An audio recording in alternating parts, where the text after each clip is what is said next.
Hey guys, what is up? It's Dusty here, and welcome back to another episode of the Daily Crypto News. And my question of today is, if I were to give you $1,000 right now, would you use it to buy more crypto? Yes or no? Let me know in the comment section down below.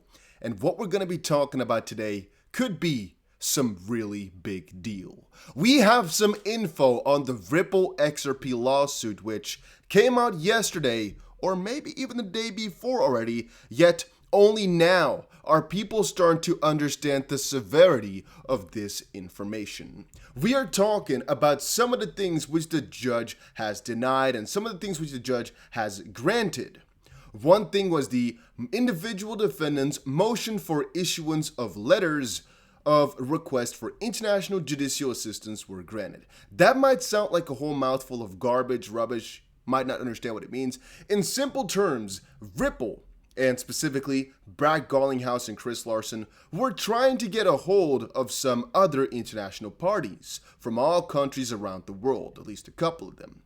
And they got that granted. What that means that all these countries right here, right? The Cayman Islands, the British Virgin Islands, the Hong Kong Special Minister of Regional China, yada, yada, yada, where all these exchanges lie, like, for example, BITRUE, which is an exchange that we all use, that they can use those to prove their case. What am I talking about here? Well, one thing that not many people are talking about right now is that this little document here is overlooked. It's so important because Ripple could literally use this information to show that one of the charges that the SEC brought up, which is that all sales of XRP were security offerings or illegal security sales, that can't be the case. And again, you might actually state that this does not have too much to do with the Ripple lawsuit itself, mostly with the Brad Garlinghouse and Chris Larsen lawsuit and the motion to dismiss. That's debatable. I would say there's two positive sides. One, Brad Garlinghouse and Chris Larsen can really get a lot further in their motion to dismiss, purely because now they can bring up the argument that the SEC, even though they had so much time to look into it, actually charged Ripple and the founder and the co-CEO right now with more than they could. They basically overcharged, so to speak, because, well, let's say 85, maybe 90%, I'm not exactly sure how much, but a huge percentage of the transactions that they're trying to sue for, the SEC didn't have jurisdiction over. And that specifically could help the motion to dismiss the case against those two specifically. It could also, however, help the main case because, yet again, the case is a lot smaller than. At first, they were talking about $1.3 billion in damages, but if 80% of the volume is conducted by people of non-US origin outside the US, well, bada boom, bada bing. The SEC has nothing to say, and the entire case is just diminished. And even though this might not change the lawsuit's course directly, it could on multiple different bases. One, if they get this motion to dismiss to succeed, that would be huge because the pressure is taken off. And that's, again, the same thing for the other part where if the SEC said something or charged with something which just doesn't make any sense, the judge, of course, is not going to not be that much in your favor anymore. We already saw that the judge is kind of digging this fair notice defense that Ripple has been having. It could be that this is just another addition to her opinion building, right? Where it's like, she's just going to look at those documents and be like, so the SEC is asking for $1.3 billion where it's actually only valid to get about, let's say 100 million, and they're saying all sales were securities, but that's literally impossible because the majority of the sales were outside the US. So they had 2.5 years. They had this discovery phase, which I gave them more time for, yet they still didn't come to a good conclusion because their charge is kind of wrong. The judge is going to notice that, right? At least that's, again, my logic. One guy asked it over on Twitter. He said, so they're seeking advice and help from foreign courts, as stated in the letter. Now, I must quickly admit here, I am not exactly sure if they're actually asking for, quote-unquote, help from foreign regulators like the SEC did in their MOU process a couple of weeks ago to basically get more info on Ripple. Because, theoretically speaking, it could be that they are seeking information from these other exchanges/parties to see what the regulation is looking like for them and to see if the SEC actually told them anything regarding fair notice. This could be another building block, which again, I cannot confirm because I do not know exactly what they can and cannot ask these exchanges. Because again, it could be that outside parties outside the US wanted to conduct business in the United States, but they were quote unquote denied, or at least they had some answer from the SEC, Ripple might want to see that answer to just get the information from other parties instead of the SEC, because again, the SEC has been hiding information regarding Bitcoin, Ether, and XRP's documents. And once more, guys, this could be a pretty big deal because we don't know exactly what they're going to fetch, but at least it could kind of diminish it by, let's say, 80 or so percent, this entire lawsuit, regardless. Or it could help their specific case for the two individuals out tremendously. What could these implications mean if the judge granted this motion, which she did?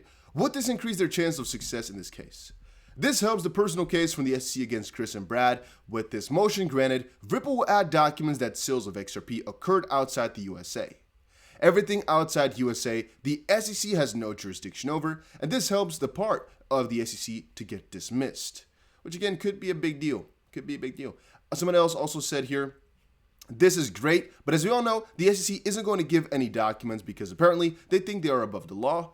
And in this specific case here, they don't actually have to hand over anything because they're asking foreign parties of all this info. So I'm not exactly sure what the SEC would have to hand over here. Maybe they would have to give some approval. No, I don't think they have to give anything over here, so that's not relevant. It is talking about all these exchanges, which you can see named somewhere throughout. Let's quickly check if we can see some of the names here of the exchanges.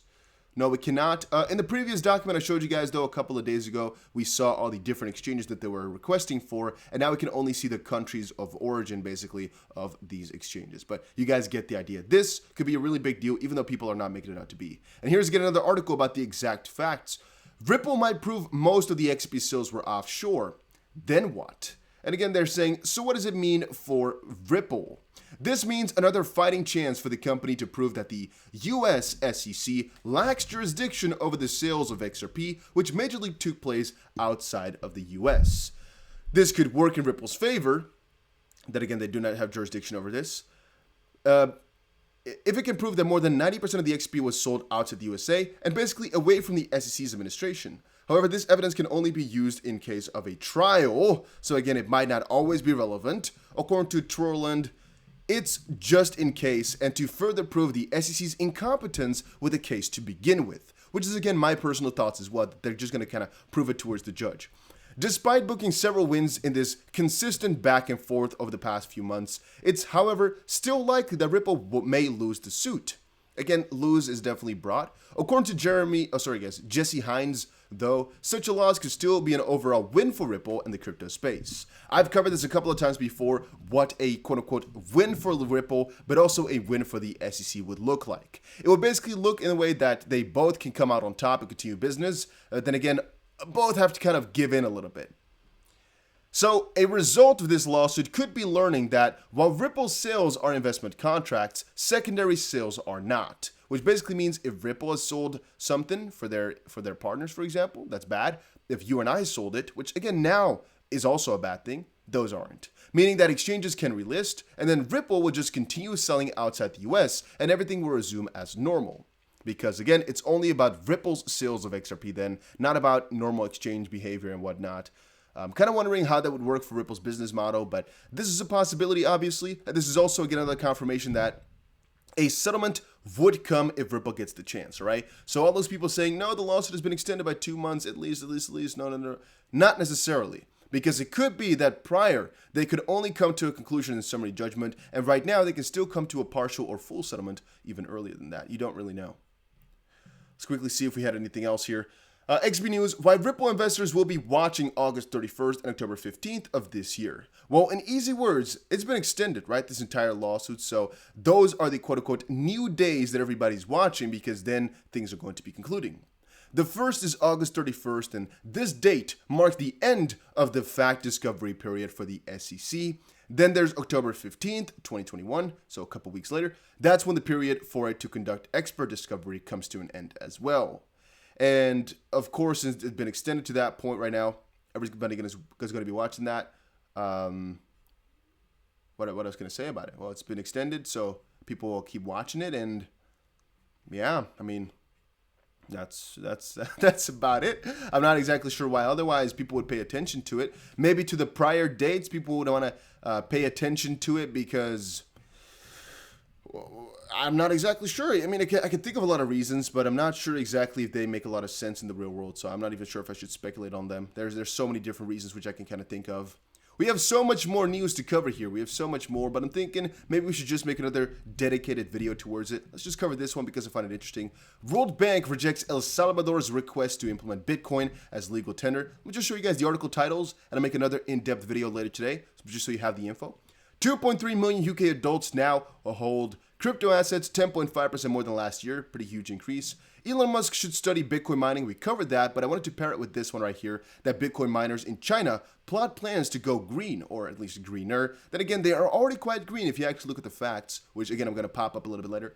Bitcoin is cheap relative to its trend, says Pantera CEO Dan Moorhead. And NASCAR driver London Castle to receive his salary in Bitcoin and Litecoin. All that stuff I'll talk about in another video later today, plus of course more info. Make sure you subscribe to the channel if you haven't done so already. It is worth it, it is worth it, it is worth it to get the news as soon as possible. Again guys, I'm just showing it to you right now so you quickly have the info, but if you want more in-depth, just wait a couple of hours so I can really dive deep and get all the articles that I need to build a story straight and get you guys the info in the best context possible. But again, you have it as soon as I find it, all right? So just make sure you sit tight, subscribe to the channel, and press the like button if you are enjoying these updates. Take care, everybody.